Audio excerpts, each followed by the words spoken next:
I'm Jordy from AT&T Spring. I'm going to show you how to switch SIM cards in cell phones. I have a few different styles of cell phones here, in which each one is unique in where the SIM card goes or how it locks in. First, I will show you here on a model made by LG called the View. Simply you want to take off the back, take out the battery, take your SIM card, and there's a little icon on here that shows the SIM card, where it goes. Then just need to put it in place, slide it up, put the battery back in correctly, put the back on the device, lock it in, and you successfully changed the SIM card for this style of phone. Going to a different style of cell phone that uses a different style of mechanism that holds in the cell phone. It's a Blackberry Curve, model 8310, offered by AT&T.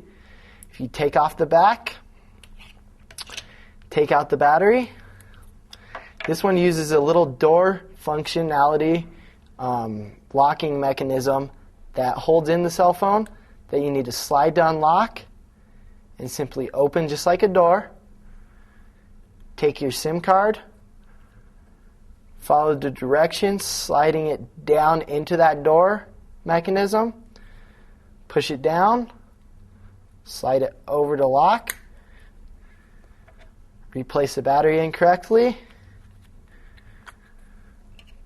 put the door back on, and you successfully change the SIM card on a Blackberry Curve offered by AT&T. Then we have a Samsung 237, the Passion model, one of the most popular phones with AT&T. Same thing, taking the battery out after you take the back off. Take the battery out. There's a little slot for the SIM card. Line it up, has a little picture on there. Slide the SIM card in tightly.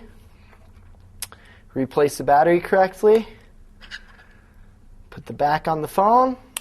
Lock it in place. And number 3, successfully change the SIM card on a Samsung phone.